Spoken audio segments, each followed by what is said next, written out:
Oh, what's up? I'm in Sanur in Sindhu beach area, in Sindhu hotel. Where is the truck? Over there is the, after the truck is the Sindhu hotel. I got a little bit wet coming from Denpasar to Sanur. It's sunny day, hot day, but was like a cloud and was rainy, and I got a little bit wet. I think it's still a little bit water on my helmet. Anyway, was the rain starting from the Padangalak or Big Garden Corner area until Dunkin' Donut KFC in Sanur, and after that when you cross the junction was dry, literally dry. So weird, so strange. Anyway, today, yeah, I mount already my camera on my GoPro on the helmet, and I will record using 4K wide lens resolution, front view person, the Jalan Tambringan, and maybe something else, very slow and very gentle ride, so you will enjoy it. That's how you drive, you ride in Sanur.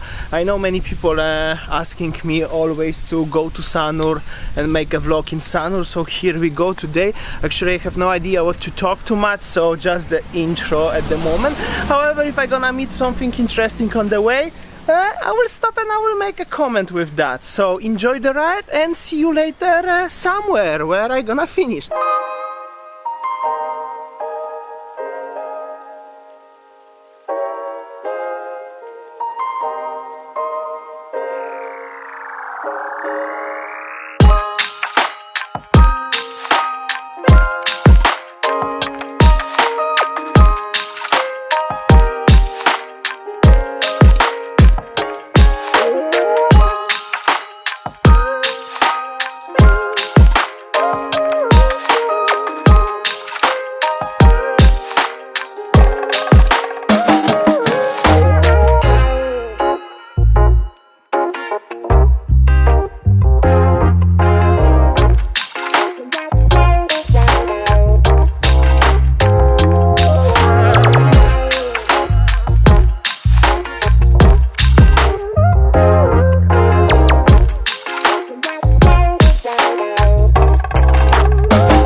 So just arrived to Warung Kecil. I show you the full giant Tambringan and Lipel Danau Tambringan, how it looks very slow in 4K resolution today. Sometimes I will try to record in 4K, but comment below if you see difference, if it's better for you in 4K or you don't see any difference actually. Now I just stop in Warung Kecil. On the way I show you the Jalan Keseri, which is the residential area of center of Sanur with the villas and houses. Quite old residential area over here. Also the small road leading to bypass, and also the Warung Keci where I am now. I will have a coffee and coke. Also very nice car over here, the old Volkswagen. Yeah, and that's how it looks, the situation in Sanur. Tomorrow, like always at 4 p.m. Bali time, something new video. Today's I show you a little bit Sanur in very slow, just for the some people who requested that. Thank you so much for watching. Like always, don't forget to share, like, comment, subscribe, and see you tomorrow, something new. See ya, take care.